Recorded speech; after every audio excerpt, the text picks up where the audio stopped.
بلکہ وہاں سے اپنے سفر کو شروع کیا ہے، مدینہ طیبہ میں آیا ہے۔ آنے کے بعد ابو بکر کو بلاتے ہیں، عمر فاروق کو بلاتے ہیں، عثمان ذو النورین کو بلاتے ہیں، مولا علی شیر خدا کو بلاتے ہیں، سلمان فارسی کو بلاتے ہیں، صحابہ کرام کی مبارک جماعت کو بلایا جاتا ہے اور یہ کہا جاتا ہے ہم نے سرکار کو ڈھونڈ لیا ہے۔ حضرت صدیق اکبر کہتے ہیں کہاں سرکار ہے؟ عمر فاروق کہتے ہیں کہاں سرکار ہے؟ تو وہ دیوانہ کہتا ہے سرکار غار کے اندر موجود ہے۔ صحابہ کرام کی ایک لمبی جماعت دوڑ کر کے غار پہ جاتی ہے، سارے صحابہ کرام ایک زبان کہتے ہیں یا رسول اللہ لوٹ چلیے، مدینہ آپ کے بغیر سونا لگ رہا ہے، مدینے میں بالکل بھی اچھا نہیں لگ رہا ہے، مدینے میں ہر طرف اداسی نظر آ رہی ہے، یا رسول اللہ لوٹ چلیے۔ لیکن میرے نبی ہیں، کہتے ہیں اے میرے صحابہ آج میری امت اور آج پروردگار عالم اور میرے درمیان میری گنہگار امت کا معاملہ ہے،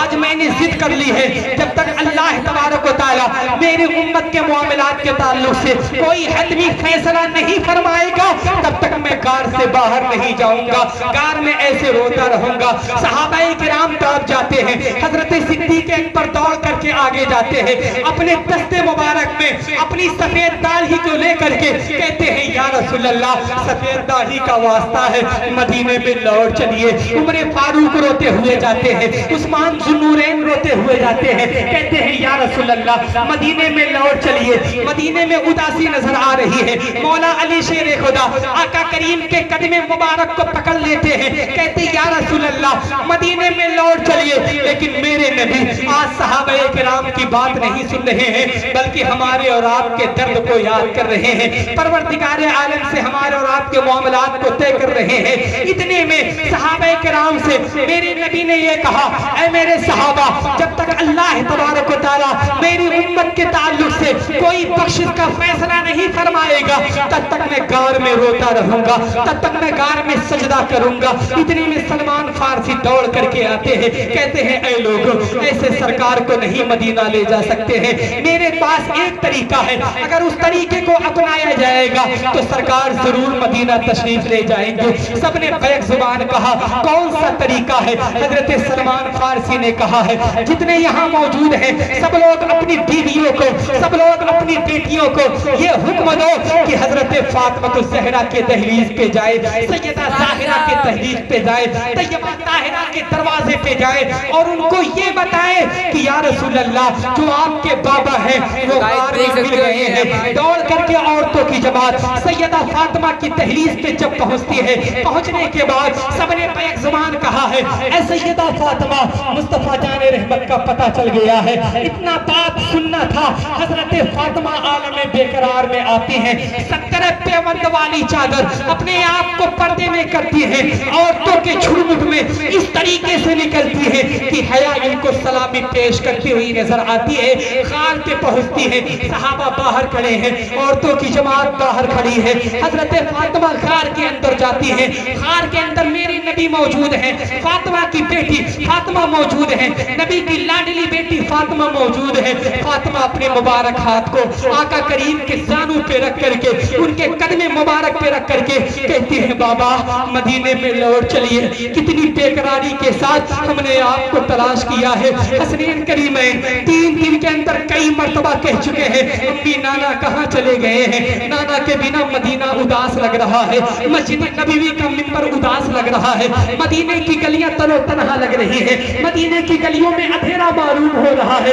امی نانا کہاں ہے، کچھ اچھا نہیں لگ رہا ہے۔ حسنین کریمین الگ تڑپ رہے ہیں، فاطمہ زہرا الگ بے قرار نظر آ رہی ہے۔ اتنے میں فاطمہ الزہرا نے کہا یا رسول اللہ آپ کے شہزادے آپ کو بلا رہے ہیں، مدینے میں چلیے۔ میرے نبی نے اپنی لاڈلی بیٹی سے کہا تھا اے میری بیٹی، اے میرے لگتے جگر، میں نے آج تک تمہاری کوئی بات نہیں کاٹی ہے لیکن آج میری امت اور پروردگار عالم کا فیصلہ ہونے والا ہے۔ جب تک اللہ تبارک و تعالی میری امت کے تعلق سے کوئی مستعد جافزہ نہیں سنائے گا تب تک محمد عربی غار میں اسی طریقے سے روتا رہے گا، اسی طریقے سے بلکتا رہے گا، اسی طریقے سے تڑپتا رہے گا۔ حضرت فاطمہ فاطمہ نے کہا تھا بابا جب حسین پیدا ہوئے تھے تو آپ نے اپنی گود میں حسین کو لے کر کے یہ کہا تھا میرا بیٹا یہ حسین ہے جسے میدان کربلا میں بڑی بے دردی کے ساتھ اور بڑی تکلیف کے ساتھ شدت تکلیف کے ساتھ اسے قتل کیا جائے گا,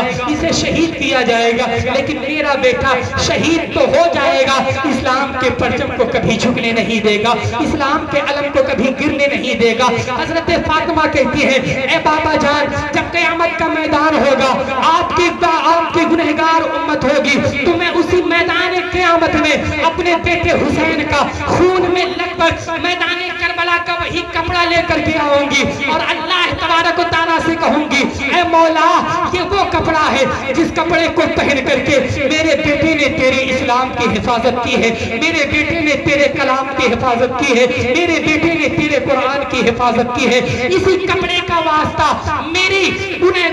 بابا کی گنہگار امت کی بخشش فرما دے, ان کے لیے کوئی مستعجاب فضا سنا دے, ہو سکتا ہے اللہ بخشش فرما دے. میرے نبی کہتے ہیں اے بیٹی فاطمہ وہ بڑا بے نیاز ہے, اگر اس نے پھر نہیں بخشا تو حضرت فاطمہ نے کہا اگر بات ایسی ہے تو میں بھی اب سجدے میں جا رہی ہوں, جب تک امت کے حق میں کوئی فیصلہ نہیں آئے گا تب تک میں اپنے سر کو نہیں اٹھاؤں گی. اتنا کہہ کر کے فاطمہ سجدے میں جانے والی تھی, اتنے میں جبریل امین آ جاتے ہیں, روح الامین آ جاتے ہیں, طائر سدرہ آ جاتے ہیں, کہتے ہیں یا رسول اللہ بیٹی آپ کے پاس آئی ہے, آپ کی تحریر کے پاس آئی ہے, آپ سے کچھ مانگ رہی ہے, کچھ کہہ رہی ہے, کیوں مان نہیں لیتے ہیں؟ بیٹیوں کو خالی ہاتھ نہیں لوٹایا جاتا ہے, ان کے دامن کو گوہر مراد سے بھر دیا جاتا ہے. اتنے میں حضرت جبریل نے یہ بھی کہا تھا جو اللہ کی جانب سے انہیں حکم ملا تھا. جبریل یہ کہہ رہے تھے اے فاطمہ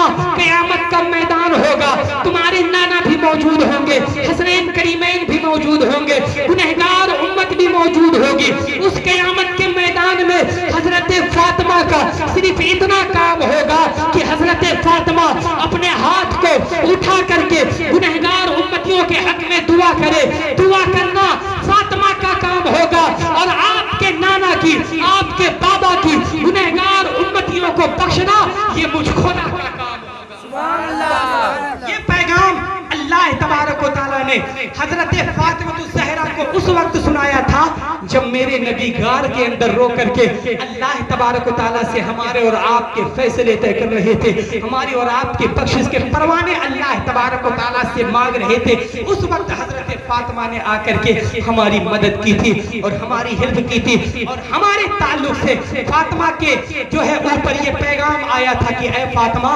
قیامت کے دن تو جنتی جوان اور جنتی عورتوں کی سردار بنائی جائے گی. جہاں ایک طرف تجھے جنتی عورتوں کا سردار بنایا جائے گا وہاں تجھے اتنا حق دیا جائے گا کہ تو اگر اپنے بابا کے امتی کے حق میں دعا کر دے گی تو کتنا بھی گنہگار امتی کیوں نہ ہو اللہ تبارک و تعالیٰ اسے جہنم سے نکال کر کے جنت میں ڈالتا ہوا نظر آئے گا. یہ مقام و مرتبہ اللہ تبارک و تعالیٰ نے حضرت فاطمہ کو دیا ہے. وہ نبی جو دن کو بھی رات کو بھی خلوت میں بھی جلوت میں بھی ہر وقت ہمیں اور آپ کو یاد کر کے روتے رہے, اس نبی کے نواسے کی اگر محفل سجی ہے تو ہمارے اوپر یہ لازم و ضروری ہوتا ہے کہ اپنے گھر بار کو چھوڑ کر کے ان کی محفل میں آئیں, ان کے تذکروں کو سنیں, ان کے بیان کو سنیں. ان کی محفل میں آنا ہمارا کام ہے اور کربلا والوں کے صدقے توسل میں ہمارے دلوں کو ایمان سے نور کرنا یہ امام حسین کا کام ہے. باتیں بہت ساری ہیں, ابھی تو میں نے وفات رسول کے تعلق سے کچھ بتایا ہی نہیں, چونکہ ہمارے مہمان خصوصی بیٹھے ہیں, ان کا بھی خطاب آپ کو سننا ہے. انشاءاللہ بچی ہوئی گفتگو ہو سکتا ہے کل جمعہ میں آپ کو بتانے کی ضرور کوشش کروں گا. اللہ کریم کی بارگاہ میں دعا ہے میرے کہنے میں آپ کے سننے میں اگر کسی بھی قسم کے آمدن یا سہمت معروفاً یا مجہولاً غلطی خامی لغزش واقع ہو گئی ہو تو پاک پروردگار عالم اسے معاف فرمائے اور ہمیں کربلا والوں کے نقش قدم کی اتباع کرنے کی توفیق عطا فرمائے. اور یہ جو 8 روزہ 9 روزہ محفل شہدائے کربلا ہونے والی ہے اس